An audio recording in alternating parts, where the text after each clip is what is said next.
저는 항상 과일을 많이 먹으면 더 건강해진다고 생각했어요.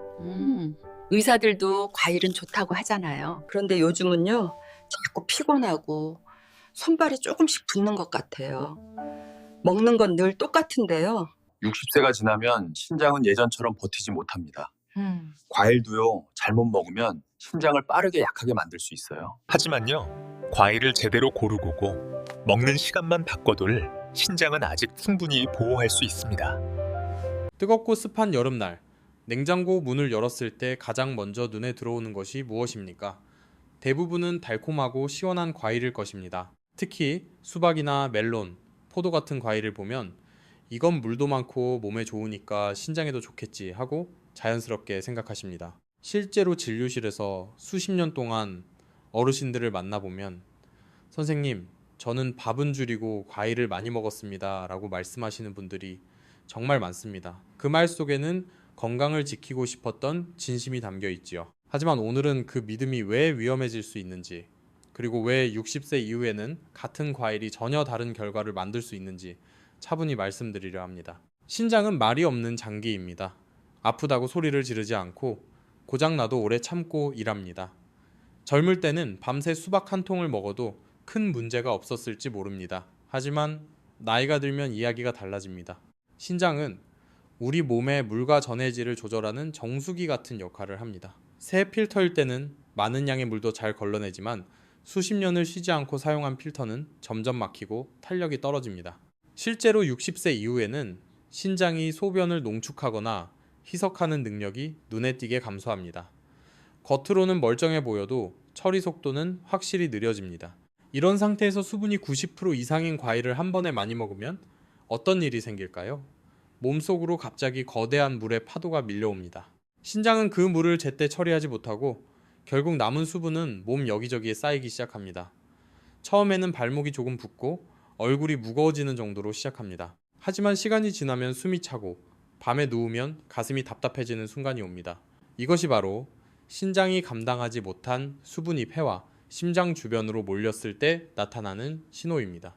많은 분들이 이를 단순히 나이 들어서 그런가 보다 하고 넘기지만 저는 응급실에서 그 다음 단계를 수도 없이 보았습니다. 특히 여름철에 문제가 더 심해집니다.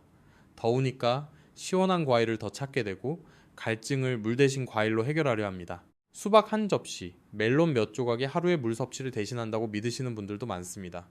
하지만 이것은 신장이 약해진 어르신들에게는 가장 위험한 습관 중 하나입니다. 과일 속 수분은 물처럼 천천히 흡수되지 않고 당과 함께 빠르게 혈액으로 들어옵니다. 이때 혈당과 칼륨, 수분이 동시에 올라가면서 신장은 3배, 4배의 부담을 떠안게 됩니다. 제가 진료했던 한 67세 할머니 이야기를 들려드리겠습니다. 그분은 평생 큰 병 없이 지내셨고 여름만 되면 멜론을 아주 좋아하셨습니다. 선생님, 멜론은 귀한 과일이고 몸에 좋잖아요. 하루에 작은 멜론 반 통을 드시며 물은 거의 안 드셨습니다. 어느 날 갑자기 숨이 가쁘고 가슴이 답답해 응급실에 오셨습니다. 검사 결과 신장 수치는 이미 많이 떨어져 있었고 몸에는 물이 과도하게 쌓여 있었습니다. 그분이 가장 충격을 받은 것은 평생 건강식이라고 믿었던 멜론이 신장을 이렇게 힘들게 만들고 있었다는 사실이었습니다. 이런 이야기를 들으면 그럼 과일을 전부 끊어야 하나요? 라고 묻는 분들이 계십니다. 아닙니다. 저는 과일을 적으로 만들고 싶지 않습니다. 문제는 과일 자체가 아니라 나이와 신장 상태를 고려하지 않은 섭취 방법입니다. 같은 과일이라도 언제, 얼마나, 어떻게 먹느냐에 따라 신장을 살리는 음식이 될 수도 있고 조용히 망가뜨리는 원인이 될 수도 있습니다. 또 하나 많은 분들이 간과하는 것이 과일 속 칼륨입니다. 칼륨은 젊은 사람에게는 혈압을 조절하고 근육을 돕는 좋은 영양소입니다. 하지만 신장 기능이 떨어진 상태에서는 이야기가 완전히 달라집니다. 칼륨은 신장을 통해 배출되어야 하는데 이 기능이 약해지면 혈액 속에 쌓이게 됩니다. 심장이 불규칙하게 뛰고 심한 경우 갑작스러운 부정맥이나 심정지로 이어질 수 있습니다. 여름철 응급실에서 이런 사례를 볼 때마다 저는 조금만 알았어도 피할 수 있었을 텐데 하는 마음이 듭니다. 과일을 먹는 방식도 중요합니다. 많은 어르신들이 과일을 간식처럼 한 번에 많이 드십니다. 배가 고프지 않아도 시원하니까 몇 조각 더 손이 갑니다. 하지만 신장은 한 번에 몰려오는 부담을 가장 힘들어합니다. 물, 당, 칼륨이 동시에 들어오면 작은 파도가 아니라 거대한 파도가 됩니다. 반대로 양을 줄이고 시간을 나누면 신장은 그 파도를 훨씬 부드럽게 넘길 수 있습니다. 여기까지 들으시면서 마음이 조금 불편해지셨을 수도 있습니다.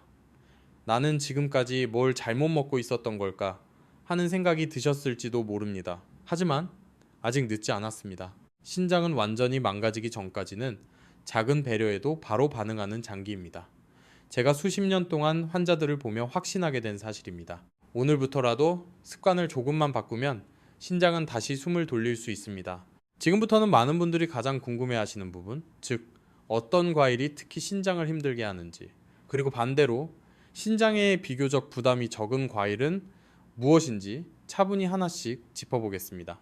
중요한 것은 공포가 아니라 이해입니다. 이해가 있어야 행동이 바뀌고 행동이 바뀌어야 결과가 달라집니다. 이 이야기를 끝까지 들으시면 냉장고를 열었을 때 과일을 보는 눈이 분명 달라질 것입니다.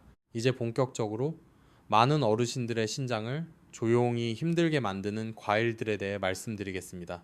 이름을 들으면 의외라고 느끼실 수도 있습니다. 왜냐하면 그동안 몸에 좋은 과일의 대표처럼 여겨져 왔기 때문입니다. 하지만 저는 겁을 주기 위해서가 아니라 진료실과 병실에서 직접 본 현실을 그대로 전해드리고 싶습니다. 첫 번째로 반드시 조심하셔야 할 과일은 멜론입니다. 여름철에 선물로도 많이 오고 달콤하고 부드러워서 어르신들이 특히 좋아하시는 과일이지요. 문제는 멜론 한 조각에 들어있는 칼륨과 당, 그리고 수분의 조합입니다. 멜론은 생각보다 칼륨 함량이 높습니다. 젊을 때는 큰 문제가 되지 않지만 60세 이후 신장 기능이 감소한 상태에서는 이 칼륨이 혈액 속에 남아 심장에 부담을 줍니다. 게다가 수분까지 많아 신장은 짧은 시간 안에 세 가지 일을 동시에 해야 합니다. 그래서 멜론을 자주 많이 드시는 분들일수록 발목 부종이나 밤에 숨이 차는 증상을 호소하는 경우가 많습니다. 두 번째는 바나나입니다. 바나나는 변비에 좋고 기운을 보충해준다는 이미지가 강합니다. 그래서 아침마다 바나나 하나씩 드시는 어르신들이 정말 많습니다. 하지만 바나나는 칼륨 폭탄이라고 불릴 정도로 칼륨이 풍부합니다. 신장이 약해진 상태에서 매일 바나나를 먹으면 서서히 혈중 칼륨 수치가 올라갑니다. 문제는 이 과정이 너무 조용하다는 것입니다. 특별히 아프지도 않고 눈에 띄는 증상도 없다가 어느 날 갑자기 심장이 두근거리거나 어지럼증으로 쓰러지는 경우를 저는 여러 번 보았습니다. 세 번째는 포도입니다. 포도는 항산화 성분이 많고 피부에 좋다고 알려져 있습니다. 하지만 포도는 당 함량이 높고 껍질째 먹는 경우가 많아 소화에 많은 혈액을 끌어옵니다. 이때 소화기관으로 혈액이 몰리면 신장은 상대적으로 산소와 혈류를 덜 받게 됩니다. 신장이 이미 약한 분들에게는 이 작은 변화가 누적되어 기능 저하로 이어질 수 있습니다. 특히 한 송이를 한 번에 드시는 습관은 반드시 피하셔야 합니다. 네 번째는 오렌지와 같은 감귤류입니다. 비타민C가 풍부하다는 이유로 건강식의 상징처럼 여겨지지요. 하지만 감귤류에는 산과 당이 동시에 많습니다. 공복에 드시거나 약을 드신 직후에 먹으면 위와 장을 자극할 뿐 아니라 신장에도 부담을 줍니다. 특히 혈압약이나 당뇨약을 드시는 분들은 감귤류 섭취 시 시간 간격을 꼭 지키셔야 합니다. 마지막으로 수박입니다. 수박은 대부분 물로 이루어져 있으니 괜찮을 것이라고 생각하기 쉽습니다. 하지만 바로 그 점이 문제입니다. 수박을 먹는 순간 몸은 갑자기 많은 양의 수분을 받아들이게 됩니다. 건강한 신장은 이를 처리할 수 있지만 노화된 신장은 그렇지 못합니다. 그 결과 몸에 물이 고이고 특히 밤에 누우면 숨이 차는 증상이 나타날 수 있습니다. 여름철에 수박을 많이 드시고 나서 밤잠을 설치는 분들이 있다면 단순한 더위 때문만은 아닐 수 있습니다. 여기까지 들으시고 나면 과일이 모두 두려워지실지도 모르겠습니다. 하지만 다시 한번 말씀드립니다. 중요한 것은 전부 피하라가 아니라 제대로 알고 먹자입니다. 같은 과일이라도 양을 줄이고 시간을 나누고 조합을 바꾸면 신장을 해치지 않고도 즐길 수 있습니다. 그렇다면 신장에 비교적 부담이 적은 과일은 무엇일까요? 첫째는 사과입니다. 사과는 칼륨 함량이 상대적으로 낮고 식이섬유가 풍부해 혈당 상승도 비교적 완만합니다. 다만 반드시 껍질을 깨끗이 씻고 한 번에 반 개 정도로 양을 제한하는 것이 좋습니다. 그리고 공복보다는 식사 후에 드시는 것이 신장과 위에 모두 부담이 적습니다. 둘째는 배입니다. 배 역시 수분은 있지만 칼륨이 과하지 않고 천천히 씹어 먹으면 신장에 큰 부담을 주지 않습니다. 다만 차갑게 드시기보다는 실온에 두었다가 드시는 것이 좋습니다. 차가운 음식은 신장의 혈관을 수축시켜 기능을 더 떨어뜨릴 수 있기 때문입니다. 셋째는 블루베리입니다. 블루베리는 소량으로도 항산화 효과를 얻을 수 있고 당과 칼륨이 비교적 낮은 편입니다. 한 줌 정도를 요구르트가 아닌 단독으로 드시는 것이 좋습니다. 우유나 요거트와 함께 섞어 드시면 오히려 소화 부담이 커질 수 있습니다. 넷째는 복숭아입니다. 복숭아는 부드럽고 수분이 있지만 양만 조절하면 신장에 큰 부담을 주지 않습니다. 단, 통조림 복숭아는 절대 피하셔야 합니다. 당분과 나트륨이 추가되어 신장에 이중 부담을 주기 때문입니다. 다섯째는 자두입니다. 자두는 장 운동을 돕고 소량 섭취 시 신장에 큰 무리를 주지 않습니다. 다만 역시 과식은 금물입니다. 2개를 넘기지 않는 것이 좋습니다. 과일을 먹을 때 반드시 기억하셔야 할 원칙이 있습니다. 한 번에 많이 먹지 말고 하루 총량을 나누십시오. 물 대신 과일을 먹지 마십시오. 과일은 단독으로 드시고 약이나 유제품과 함께 먹지 마십시오. 이 4가지만 지켜도 신장은 훨씬 편안해집니다. 신장은 아주 성실한 직원과 같습니다. 일을 줄여주면 묵묵히 회복을 시작합니다. 오늘 이 이야기를 듣고 나서 냉장고 속 과일을 다시 한번 바라보시기 바랍니다. 무엇을 버려야 할지가 아니라 어떻게 먹어야 할지를 생각하시면 됩니다. 그 작은 변화가 앞으로의 10년, 20년을 결정할 수 있습니다. 지금까지 과일의 종류에 대해 말씀드렸다면 이제는 많은 분들이 가장 많이 실수하는 먹는 방식에 대해 이야기해 보겠습니다. 같은 과일이라도 이 부분을 어떻게 하느냐에 따라 신장을 살리는 음식이 되기도 하고 반대로 서서히 지치게 만드는 원인이 되기도 합니다. 저는 이 차이를 수십 년 동안 환자들의 검사 결과로 확인해 왔습니다. 가장 먼저 짚고 넘어가야 할 것은 과일을 먹는 시간입니다. 많은 어르신들이 아침에 눈을 뜨자마자 과일을 드십니다. 공복에 속이 편할 것 같고 가볍게 시작하는 느낌이 들어서입니다. 하지만 신장과 위장 입장에서 보면 이것은 그리 좋은 선택이 아닙니다. 밤새 공복 상태가 이어진 후에는 위와 장이 아직 충분히 깨어나지 않은 상태입니다. 이때 과일 속에 산과 당이 한꺼번에 들어오면 혈당이 빠르게 오르고 소화기관으로 혈액이 몰립니다. 그 결과 신장은 상대적으로 혈류를 덜 받게 되고 여과 기능이 더 떨어집니다. 그래서 과일은 가능하면 아침 식사를 어느 정도 하신 후 혹은 점심과 저녁 사이에 드시는 것이 훨씬 안전합니다. 두 번째는 한 번에 먹는 양입니다. 과일은 채소니까 많이 먹어도 괜찮다라고 생각하시는 분들이 많습니다. 하지만 신장은 양에 매우 민감합니다. 특히 수분과 당, 칼륨이 동시에 들어오는 과일은 더 그렇습니다. 한 번에 많이 먹으면 신장은 큰 파도를 한꺼번에 맞는 셈입니다. 반대로 같은 양이라도 2번, 3번으로 나누면 작은 파도처럼 처리할 수 있습니다. 예를 들어 사과 1개를 한 번에 드시기보다는 반 개씩 나누어 드시는 것이 신장에는 훨씬 덜 부담이 됩니다. 세 번째로 꼭 강조하고 싶은 것이 씹는 습관입니다. 많은 분들이 씹는 게 무슨 상관이냐고 웃으십니다. 하지만 이것은 매우 중요한 부분입니다. 과일을 제대로 씹지 않고 급하게 삼키면 소화기관은 그 덩어리를 분해하기 위해 더 많은 혈액과 에너지를 사용합니다. 그만큼 신장으로 가는 혈류는 줄어듭니다. 반대로 천천히 충분히 씹으면 입안에서 이미 소화가 시작되어 위와 장의 부담이 줄고 신장도 여유를 가질 수 있습니다. 저는 환자분들께 과일 한 조각을 최소한 30번은 씹어보시라고 권합니다. 처음에는 번거롭지만 며칠만 지나면 몸이 훨씬 편해지는 것을 느끼실 겁니다. 네 번째는 과일과 다른 음식의 조합입니다. 특히 과일과 우유, 요거트, 두유를 함께 드시는 분들이 많습니다. 건강식처럼 보이지만 신장이 약한 분들에게는 좋지 않은 조합입니다. 과일의 산과 유제품의 단백질이 만나면 위에서 잘 분해되지 않는 덩어리가 만들어질 수 있습니다. 이 덩어리가 소화되는 과정에서 생기는 노폐물은 결국 신장이 처리해야 합니다. 이미 지쳐있는 신장에게는 또 하나의 짐을 얻는 셈입니다. 과일은 가능하면 물과 함께 단독으로 드시는 것이 가장 안전합니다. 또 하나 중요한 것은 약과의 간격입니다. 혈압약, 당뇨약, 콜레스테롤 약을 드시는 분들은 특히 주의하셔야 합니다. 약을 드신 직후에 과일을 먹으면 약의 흡수에 영향을 주거나 신장에 추가 부담을 줄 수 있습니다. 최소한 2시간 정도 간격을 두는 것이 좋습니다. 이 간단한 원칙만 지켜도 검사 수치가 안정되는 경우를 저는 수없이 보았습니다. 이쯤에서 한 가지 실제 사례를 말씀드리고 싶습니다. 72세의 한 어르신은 몇 년 동안 신장 수치가 조금씩 나빠지고 있었습니다. 특별히 아픈 곳은 없었고 본인은 건강하게 먹고 있다고 생각하셨습니다. 자세히 여쭤보니 매일 아침 사과와 바나나를 우유와 함께 갈아서 드시고 계셨습니다. 저는 과일의 종류를 바꾸기보다는 먹는 시간과 조합부터 바꿔보자고 말씀드렸습니다. 아침 공복 과일을 중단하고 사과는 점심 후에 반 개만 단독으로 드시게 했습니다.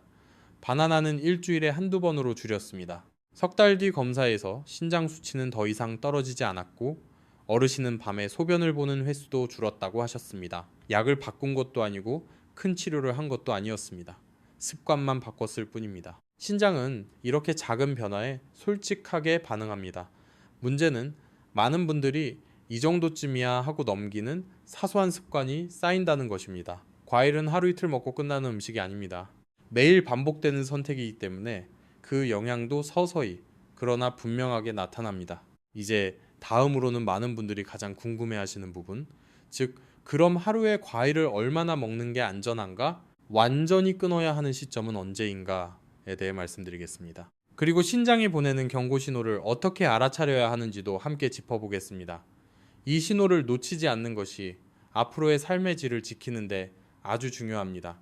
이제 많은 분들이 마음속으로 가장 크게 궁금해하시는 질문에 답할 차례입니다. 그렇다면 하루에 과일은 도대체 얼마나 먹어야 안전한가? 언제쯤이면 과일을 더 조심해야 하는 상태인가? 하는 부분입니다. 이 질문은 단순히 식단의 문제가 아니라 앞으로의 생활을 얼마나 편안하게 유지할 수 있느냐와 직결되어 있습니다. 먼저 양에 대해 말씀드리겠습니다. 60세 이후 특별한 신장질환 진단을 받지 않았더라도 과일 섭취는 조금 부족한 듯이 가장 안전합니다. 하루 기준으로 한 종류의 과일을 소량, 예를 들어 사과 반 개나 배 몇 조각 정도면 충분합니다. 2가지, 3가지 과일을 한꺼번에 드시는 것은 피하셔야 합니다. 과일의 종류가 늘어날수록 신장이 처리해야 할 당과 칼륨, 수분의 종류도 함께 늘어나기 때문입니다. 조금 더 먹어도 괜찮겠지라는 생각이 쌓이면 어느 순간 신장은 그 부담을 더 이상 감당하지 못합니다. 그렇다면 과일을 거의 끊어야 하는 시점은 언제일까요? 저는 검사 수치보다 먼저 나타나는 생활 속 신호를 더 중요하게 봅니다. 밤에 소변을 보러 2번, 3번 이상 일어나기 시작했다면 이것은 단순한 노화가 아니라 신장의 여과 리듬이 흐트러졌다는 신호일 수 있습니다. 발목이나 종아리가 저녁이 되면 유난히 무겁고 양말 자국이 오래 남는다면 몸에 수분이 쌓이고 있다는 뜻입니다. 아침에 일어났을 때 눈꺼풀이 잘 붓거나 이유 없이 숨이 짧아졌다면 더욱 주의하셔야 합니다. 이때는 과일 섭취량을 줄이고 먹는 시간을 다시 점검해야 합니다. 많은 분들이 물을 많이 마시면 신장이 좋아진다라는 말을 믿고 계십니다. 하지만 이것도 절반만 맞는 이야기입니다. 신장이 건강할 때는 충분한 수분 섭취가 도움이 됩니다. 그러나 이미 기능이 떨어진 상태에서는 과도한 수분이 오히려 독이 됩니다. 과일로 수분을 보충하는 습관은 특히 위험합니다. 물은 천천히 흡수되지만 과일은 당과 함께 빠르게 흡수되기 때문입니다. 갈증이 날 때는 과일이 아니라 미지근한 물을 조금씩 나누어 드시는 것이 훨씬 안전합니다. 여기서 한 가지 더 짚고 싶은 부분이 있습니다. 많은 어르신들이 나는 땀을 많이 흘리니까 괜찮다고 생각하십니다. 하지만 나이가 들수록 땀을 통한 조절 능력도 예전 같지 않습니다. 겉으로는 땀이 나는 것 같아도 몸속 균형은 이미 무너져 있을 수 있습니다. 특히 여름철에는 이 착각 때문에 과일 섭취가 늘어나고 그 결과 응급실을 찾는 분들이 많아집니다. 제가 오랫동안 진료하며 느낀 점은 신장이 약해진 분들에게 가장 위험한 것은 확신입니다. 이건 건강식이니까 괜찮다. 나는 평생 이렇게 먹어왔다라는 생각이 변화의 시기를 늦춥니다. 하지만 몸은 과거를 기억하지 않습니다. 지금의 상태에만 반응합니다. 젊었을 때 괜찮았던 습관이 지금은 전혀 다른 결과를 만들 수 있습니다. 그렇다면 과일을 완전히 포기하지 않으면서 신장을 지키는 가장 현실적인 방법은 무엇일까요? 첫째, 과일을 하루의 중심 식사가 아닌 보조로 생각하셔야 합니다. 배가 고플 때 주식처럼 먹는 것이 아니라 식사 후 소량으로 즐기십시오. 둘째, 과일을 먹은 날은 다른 당 섭취를 줄이십시오. 과일도 당이라는 사실을 잊지 마셔야 합니다. 셋째, 과일을 먹고 나서 몸의 반응을 관찰하십시오. 그날 밤 소변 횟수, 다음 날의 부기, 몸의 무거움은 신장이 보내는 솔직한 피드백입니다. 신장은 아주 정직합니다. 무리하면 바로 신호를 보냅니다. 다만 그 신호가 크지 않고 조용할 뿐입니다. 그래서 많은 분들이 놓칩니다. 저는 환자분들께 항상 이렇게 말씀드립니다. 검사 수치보다 먼저 몸의 변화를 믿으세요. 수치는 병원에서만 알 수 있지만 몸의 감각은 매일 느낄 수 있습니다. 지금 이 이야기를 들으시는 분들 중에는 이미 나는 과일을 좀 줄여야겠구나 하고 마음속으로 결심하신 분도 계실 것입니다. 그것이면 충분합니다. 극단적인 변화는 오래가지 않습니다. 하지만 작은 조정은 평생을 바꿀 수 있습니다. 과일 접시의 양을 줄이고 먹는 시간을 옮기고 조합을 바꾸는 것. 이 세 가지만으로도 신장은 훨씬 편안해집니다. 이제 마지막으로 많은 분들이 가장 궁금해하시는 신장을 실제로 도와주는 하루의 흐름, 즉 과일을 포함한 하루 식사와 생활 리듬을 어떻게 잡아야 하는지에 대해 말씀드리겠습니다. 이 부분은 제가 수십 년간 환자들에게 가장 많이 설명해온 아주 현실적인 이야기입니다. 이제 하루의 흐름 속에서 신장을 어떻게 배려해야 하는지, 과일을 어디에 두어야 하는지 차분히 정리해 보겠습니다. 많은 분들이 음식 하나하나만 따로 보려고 하지만 신장은 하루 전체의 리듬에 반응합니다. 아침부터 밤까지의 작은 선택들이 모여 신장을 살리기도 하고 반대로 서서히 지치게 만들기도 합니다. 아침에 눈을 뜨면 가장 먼저 해야 할 일은 과일이 아닙니다. 잠에서 막 깬 몸은 아직 밤의 리듬에서 완전히 벗어나지 못한 상태입니다. 이때 가장 좋은 것은 미지근한 물 한 컵을 천천히 마시는 것입니다. 한 번에 들이키지 말고 몇 모금으로 나누어 드십시오. 이것은 신장을 깨우는 신호이지 부담을 주는 행동이 아닙니다. 많은 분들이 아침 공복에 과일이나 주스를 드시는데 신장이 약한 상태에서는 이것이 하루 중 가장 위험한 선택이 될 수 있습니다. 아침 식사는 가볍되 과일이 중심이 되지 않도록 하시는 것이 좋습니다. 밥을 조금 단백질을 적당히 드신 후에야 몸의 소화 시스템이 안정됩니다. 과일을 드시고 싶다면 이 시점이 훨씬 안전합니다. 예를 들어 아침 식사를 마친 뒤 사과 반 개 정도를 천천히 씹어 드시는 것은 신장에 큰 부담이 되지 않습니다. 중요한 것은 과일을 시작으로 두지 않는 것입니다. 점심과 저녁 사이의 시간은 과일을 선택하기에 비교적 좋은 구간입니다. 이때는 이미 소화기관이 충분히 깨어있고 활동량도 있어 신장이 갑작스러운 변화를 덜 힘들어합니다. 다만 이 시간에도 양은 반드시 지켜야 합니다. 과일을 먹었다면 그날의 다른 간식은 자연스럽게 줄이셔야 합니다. 신장은 하루 총량을 기억합니다. 한 번의 선택이 아니라 하루 전체의 합을 보고 반응합니다. 저녁 이후에는 과일을 되도록 피하시는 것이 좋습니다. 밤이 되면 신장의 여과 속도는 자연스럽게 느려집니다. 이때 과일의 수분과 당이 들어오면 밤새 신장은 쉴 틈 없이 일해야 합니다. 그 결과가 바로 밤중 소변입니다. 나이가 드니까 원래 밤에 자주 깬다고 생각하시지만 실제로는 저녁 이후에 음식 선택이 큰 영향을 미치는 경우가 많습니다. 특히 수박이나 배처럼 수분이 많은 과일은 저녁 시간에 드시지 않는 것이 가장 안전합니다. 과일뿐 아니라 하루의 물 섭취 방식도 중요합니다. 많은 분들이 물을 많이 마셔야 한다는 말을 그대로 실천하려고 합니다. 하지만 신장이 약해진 상태에서는 많이보다 잘이 중요합니다. 한꺼번에 많은 양을 마시는 것보다 하루 종일 조금씩 나누어 드시는 것이 훨씬 좋습니다. 갈증이 심할 때도 물을 조금씩 나누어 드십시오. 과일로 갈증을 해결하려는 습관은 반드시 버리셔야 합니다. 이제 생활 습관 중에서 신장을 가장 빠르게 지치게 만드는 행동을 짚어보겠습니다.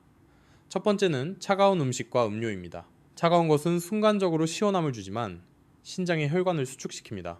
혈관이 수축되면 여과 능력은 더 떨어집니다. 과일도 마찬가지입니다. 냉장고에서 바로 꺼내 드시기보다는 실온에 잠시 두었다가 드시는 것이 좋습니다. 이 작은 차이가 쌓이면 결과는 크게 달라집니다. 두 번째는 과일을 갈아서 마시는 습관입니다. 씹지 않고 마시면 흡수가 너무 빠릅니다.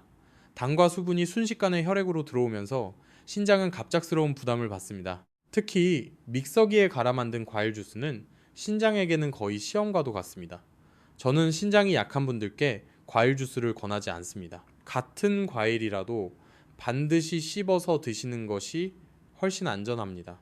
세 번째는 건강에 좋다는 말만 믿고 매일 같은 과일을 반복하는 습관입니다. 매일 바나나, 매일 멜론, 매일 포도처럼 특정 과일을 고정적으로 드시는 분들이 많습니다. 하지만 신장은 반복되는 부담에 가장 먼저 반응합니다.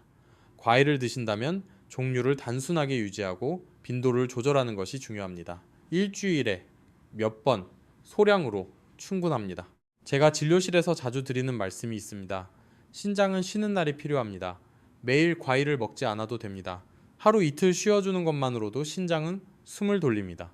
이 말에 놀라시는 분들도 있지만 실제로 과일 섭취를 격일로 조절한 뒤 검사 수치가 안정되는 사례를 저는 많이 보았습니다. 이 모든 이야기를 듣고 나면 생활이 너무 까다로워지는 것 같다고 느끼실 수도 있습니다. 하지만 익숙해지면 오히려 마음이 편해집니다. 무엇을 먹어야 할지 고민하는 대신 몸의 반응을 보고 조절하게 되기 때문입니다. 오늘 과일을 먹고 밤에 소변을 덜 봤다면 그 선택은 옳았던 것입니다. 반대로 불편함이 늘었다면 다음 날은 쉬어주면 됩니다. 신장은 이렇게 대화하듯 관리할 수 있는 장기입니다. 지금까지 말씀드린 하루의 흐름은 특별한 약이나 비용이 필요하지 않습니다. 단지 순서와 양, 그리고 타이밍을 바꾸는 것뿐입니다. 하지만 이 작은 변화는 신장이 앞으로 얼마나 오래, 얼마나 편안하게 여러분을 지켜줄 수 있는지를 결정합니다. 이제 마지막으로 이 모든 이야기를 한 번에 기억하지 못하더라도 꼭 마음에 남겨두셔야 할 핵심과 제가 어르신들께 늘 드리는 마지막 당부를 말씀드리겠습니다. 이 부분은 지식이 아니라 태도에 관한 이야기입니다. 지금까지 긴 이야기를 함께 들어주셔서 감사합니다. 마지막으로는 복잡한 내용을 모두 외우려고 애쓰지 않으셔도 괜찮도록 제가 진료실에서 어르신들께 늘 강조하는 마음가짐과 핵심만 차분히 정리해드리겠습니다. 이것은 규칙이 아니라 태도에 관한 이야기입니다. 신장은 하루아침에 망가지지 않습니다. 그리고 하루아침에 회복되지도 않습니다. 대신 아주 작은 선택들이 매일 반복되면서 방향이 정해집니다. 오늘 먹은 과일 한 조각, 오늘 밤의 소변 횟수, 아침에 느껴지는 몸의 가벼움이나 무거움, 이 모든 것이 신장이 보내는 솔직한 메시지입니다. 우리는 그 메시지를 무시하는데 너무 익숙해져 있었습니다. 많은 분들이 병원 검사 수치만을 기준으로 생각합니다. 수치가 아직 괜찮으니까 괜찮겠지. 하지만 신장은 수치가 나빠지기 훨씬 전부터 생활 속에서 신호를 보냅니다. 밤에 자주 깨는 것, 발목이 붓는 것, 이유 없는 피로, 숨이 예전보다 짧아진 느낌. 이런 변화는 나이 탓으로만 돌리기에는 너무 정확합니다. 과일과 같은 음식 습관은 이런 신호를 키우기도 하고 반대로 잠재우기도 합니다. 제가 오늘 강조하고 싶은 가장 중요한 한 가지는 이것입니다. 과일은 약이 아니라 음식이라는 사실입니다. 약처럼 매일 꼭 먹어야 하는 것이 아닙니다. 몸 상태에 따라 줄일 수도 있고 쉬어줄 수도 있어야 합니다. 과일을 먹지 않는 날이 있어도 괜찮습니다. 오히려 신장은 그런 날에 회복의 여유를 얻습니다. 이 생각 하나만 바뀌어도 식탁은 훨씬 편안해집니다. 또 한 가지 꼭 기억해 주셨으면 합니다. 건강은 잘하는 것보다 덜 망치는 것에서 시작됩니다. 새로운 습관을 더하는 것보다 신장을 힘들게 하던 습관 하나를 멈추는 것이 훨씬 효과적인 경우가 많습니다. 저녁 과일을 줄이는 것, 과일을 갈아 마시지 않는 것, 공복 과일을 피하는 것, 이 세 가지만 지켜도 신장은 분명히 달라집니다. 여러분께 겁을 주고 싶은 마음은 없습니다. 저는 오히려 안심시키고 싶습니다. 지금이라도 방향을 조금만 바꾸면 신장은 생각보다 오래 성실하게 여러분을 지켜줍니다. 투석실에서 만났던 많은 어르신들이 제게 같은 말씀을 하셨습니다. 조금만 더 일찍 알았더라면 저는 오늘 이 영상을 통해 그 조금 더 일찍을 여러분께 드리고 싶었습니다. 오늘부터 완벽하게 바꾸지 않으셔도 됩니다.